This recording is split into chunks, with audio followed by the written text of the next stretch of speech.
Hello students, welcome to the Agni's online classes. और आज की क्लास में हम आगे बढ़ाएंगे क्लास 12th अकाउंटिंग का chapter cash flow statements. So students, आज हम इलस्ट्रेशन 41 करने वाले हैं जो कि फुल फ्लैश्ड क्वेश्चन से रिलेटेड है। तो इसमें भी हम लोग ऑपरेटिंग, फाइनेंसिंग और इन्वेस्टिंग एक्टिविटीज़ निकालेंगे। तो आइए स्टूडेंट्स, सबसे पहले एक बैलेंस शीट दी हुई है, उसमें देख लेते हैं। और सबसे पहले पढ़ते पढ़ते ही क्लासीफाई कर लेंगे कौन सी चीज़ कहाँ जाती है।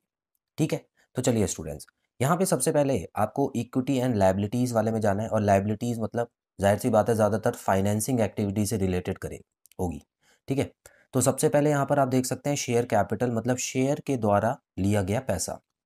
तो 2 लाख था, सॉरी 20 लैक्स था, 20 लाख था और 25 लाख हो गया। इसका मतलब स्टूडेंट्स ज़्यादा पैसा उठाया मार्केट से, तो इसका मतलब ये तो चलिए फाइनेंसिंग एक्टिविटी में हम ऐड कर देंगे। रिजर्व एंड सरप्लस मतलब जो भी प्रॉफिट हुआ है हमारा, वहाँ पे नोट 1 डला हुआ है स्टूडेंट्स। तो यहाँ पे जब नोट 1 होता है तो इसको है ना नीचे आपको चेक करना होता है नोट्स टू अकाउंट्स में।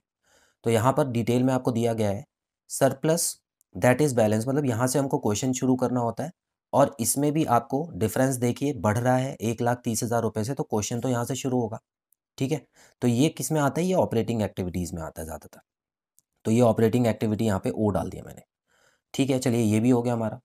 तो स्टूडेंट्स, यहाँ पर अब आप देखेंगे करंट लायबिलिटीज़। करंट लायबिलिटीज़ जो होता है वो ऑपरेटिंग एक्टिविटी में आता है, ये भी हमको पता है। तो इसमें हम ज़्यादा टाइम नहीं वेस्ट करेंगे, आगे बढ़ते हैं। एसेट्स की बात करेंगे तो इन्वेस्टिंग एक्टिविटीज़ होती है, फिक्स्ड एसेट्स में काम आती है। तो स्टूडेंट्स, फिक्स्ड एसेट्स यहाँ पे आपको लैंड के बारे में दिया गया है। और 1,60,000 रुपये से जो लैंड है वो बढ़ी है, इसका मतलब हमने यहाँ पर लैंड खरीदी होगी। तो ये इन्वेस्टिंग एक्टिविटी में आएगा और माइनस हो जाएगा क्योंकि कैश जो है वो चला गया, कैश आउटफ्लो हुआ होगा। क्लियर है? ठीक है। करंट एसेट्स की जो भी चीज़ें हैं स्टूडेंट्स कहाँ पे आती हैं आपको पता ही है, ये ऑपरेटिंग एक्टिविटीज़ में आती है करंट एसेट्स, और ये भी ऑपरेटिंग एक्टिविटीज़ में आएंगी।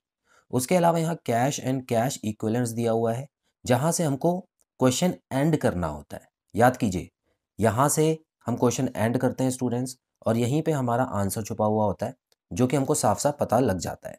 तो चलिए शुरू करते हैं क्वेश्चन करना। कुछ खास मुश्किल चीज़ें नहीं दी हुई हैं।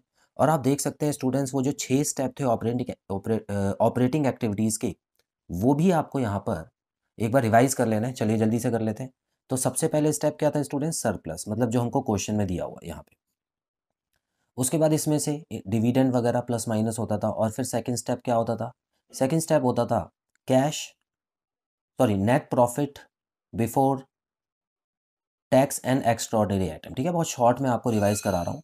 उसके बाद इसमें से हम लोग डेप्रिसिएशन या नॉन कैश एक्सपेंस वगैरह जो भी था प्लस माइनस करते थे।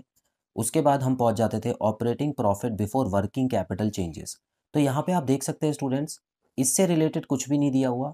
तो operating profit before working capital changes वाली जो चीज़ें हैं, तो ये वाली हेडिंग भी नहीं हम डालेंगे क्योंकि इसमें हमको कुछ नहीं दिया हुआ। ये वाली हेडिंग नहीं डालेंगे। जब ये एसेट और लायबिलिटी वाला हम पॉइंट करेंगे तो वो इसके अंडर करेंगे। उसके बाद चौथा पॉइंट था कैश जनरेटेड फ्रॉम ऑपरेशंस। फिर इनकम टैक्स आता था, तो वो भी नहीं दिया हुआ हमको, तो ये हेडिंग भी नहीं डालने की ज़रूरत है। और कोई एक्स्ट्रा ऑर्डिनरी आइटम भी नहीं दिया हुआ। तो करना क्या है, सबसे पहले सरप्लस से शुरू करेंगे, फिर operating profit before working capital changes वाले जो प्लस माइनस हैं, मतलब करंट एसेट और करंट लायबिलिटी, वो करेंगे। और उसके बाद सीधा हम cash flow from operating activities heading डाल देंगे और आंसर आ जाएगा हमारा। क्लियर है? चलिए शुरू करते हैं स्टूडेंट्स। तो यहाँ पे आप देख सकते हैं सबसे पहले मैं क्या डालने वाला हूँ, क्लोजिंग बैलेंस तो डालना बहुत ज़रूरी है। तो चलिए सबसे पहले मैं यहाँ पे क्लोजिंग बैलेंस ही डाल देता हूँ। यहीं से आपको क्वेश्चन शुरू करना होता है और यही आपको आंसर बताता है। तो यहाँ पे आप देख सकते हैं स्टूडेंट्स, क्लोजिंग बैलेंस है 2 लाख, सॉरी यहाँ पर देखिए कैश एंड कैश इक्विवेलेंट्स 4,70,000 रुपये। ठीक है, 4,70,000 रुपये यहाँ पे आ गए। चलिए इसको एक बार पेन से और लिख देते हैं। अच्छा, ये तो हो गया क्लोजिंग बैलेंस, और ओपनिंग बैलेंस भी हमको डालना था स्टूडेंट्स, जो कि था 3 लाख रुपए। चलिए यहाँ पे मैं लिख देता हूँ 3 लाख रुपए। तो हेडिंग में क्या डालेंगे यहाँ पे? इसमें आप लिखिएगा ओपनिंग कैश और क्लोजिंग कैश। शॉर्ट में लिखना चाहें तो आप लिख सकते हैं ओपनिंग कैश बैलेंस और closing cash balance. Closing cash balance. तो स्टूडेंट्स यहाँ पर जो आपका आंसर आना चाहिए, इन दोनों का जो डिफरेंस है कितना है, 1,70,000 रुपये है ना, तो उसको थोड़ा सा ऊपर लिखिएगा 1,60,000 70,000 और एक पॉजिटिव बैलेंस होगा। यहाँ पर आपको लिखना है change in cash, change in cash flow statement.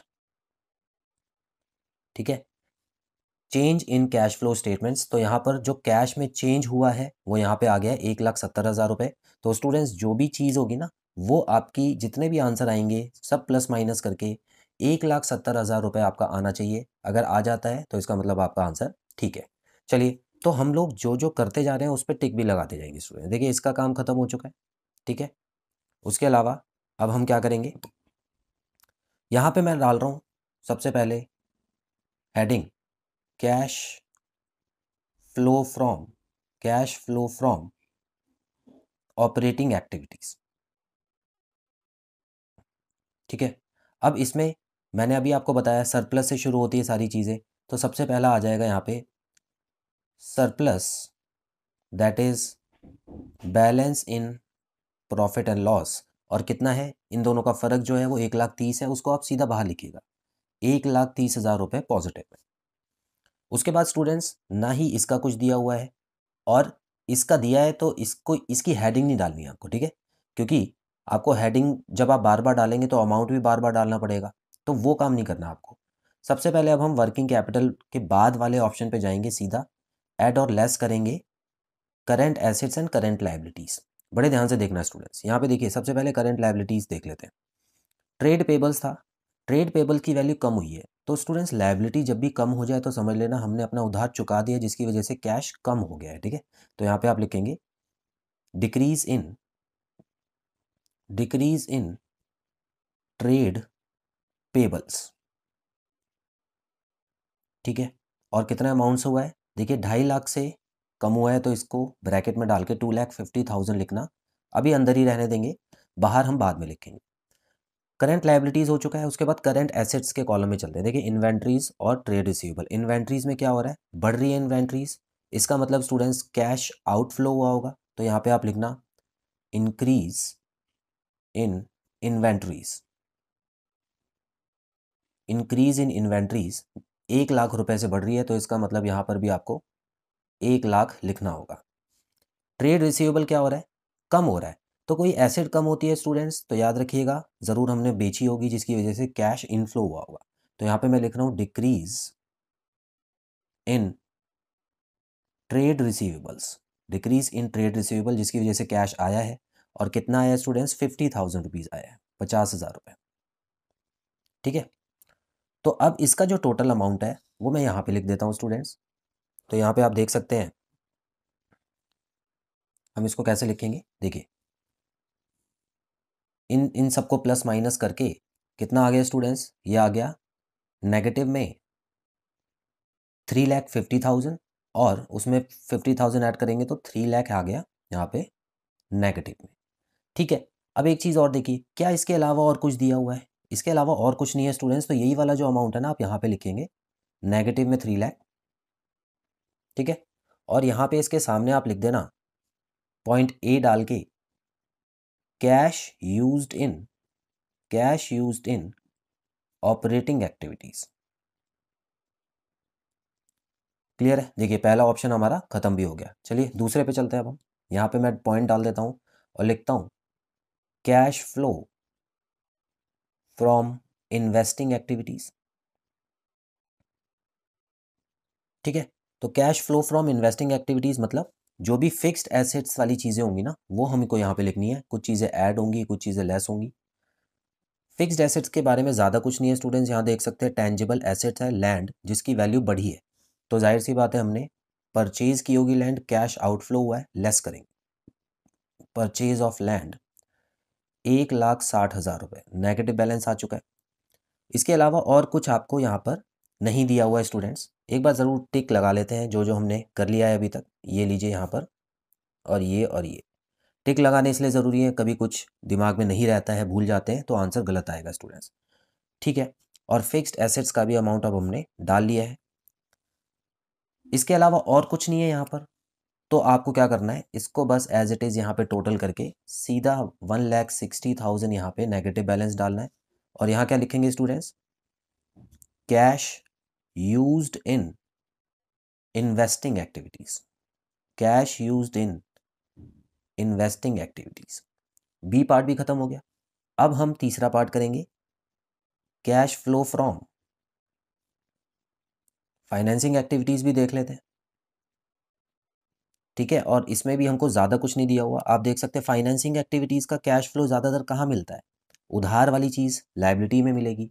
तो स्टूडेंट्स अब हमारे बस एक ही पॉइंट रह गया। देखिए ये वाला पॉइंट भी हमने क्वेश्चन से शुरू करने पर हमने कर लिया था, तो इस पर भी टिक लगा दिया है। अब सिर्फ एक पॉइंट रह गया, शेयर कैपिटल। तो जब हम पैसा उठाते हैं मार्केट से तो कैश इनफ्लो होता है स्टूडेंट्स। तो 5 लाख रुपए का कैश इनफ्लो हुआ है, तो यहाँ पे जो ऐड और लेस वाले 2 कॉलम है वो बना लेते हैं।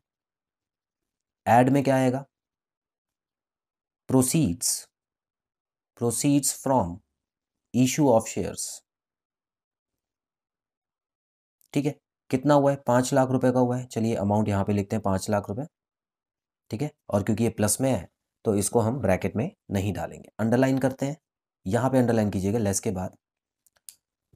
उसके बाद जितना भी अमाउंट आया स्टूडेंट्स, यहाँ 5 लाख रुपए यहाँ पे आप लिख देंगे। ठीक है, अब आप एक चीज़ देखिए, यहाँ पे एक और पॉइंट डाल देता हूँ सी, जिसमें लिखूंगा cash flow from, cash flow from financing activity. इतना क्लियर हुआ। अब यहाँ पर एक चीज़ देखिए, हमारा आंसर जो आना चाहिए था क्या आया या नहीं आया, तीनों को प्लस करके देखते हैं। हमारा आंसर आना चाहिए था 1,70,000 रुपये पॉजिटिव में। आप देख लीजिए यहाँ पर, यहाँ से शुरू कीजिएगा। देखिए ये तो नेट प्रॉफिट है। ठीक है, चलिए यहीं से शुरू करते हैं हम लोग। तो नेट प्रॉफिट आप देख सकते हैं 1,30,000 था प्लस में। ठीक है, और इसको प्लस कर लीजिए, 6,30,000 हो गया। 6,30,000 में से पहले 3 लाख माइनस कर, 3,30,000 हो गया। और 3,30,000 रुपये में से 1,60 माइनस करेंगे स्टूडेंट्स, तो आपका आंसर आएगा 1,70,000। ठीक है, तो इस तरीके से आपको कैश फ्लो स्टेटमेंट्स बनानी है। बहुत ही सिंपल तरीका बता दिया स्टूडेंट्स। हाँ, अगर आप ये सीख जाते हैं ना, तो इसके बाद बस कुछ एडजस्टमेंट वाले क्वेश्चंस आएंगे जो कि हम थोड़े दिनों में करेंगे, क्योंकि अभी हम पहले इसमें ही अपने आप को परफेक्ट बनाएंगे। तो आई होप स्टूडेंट्स आपको अच्छे से समझ आया है पूरा क्वेश्चन। बहुत जल्द मिलते हैं अगली क्लास में नए क्वेश्चन के साथ। Till then bye bye.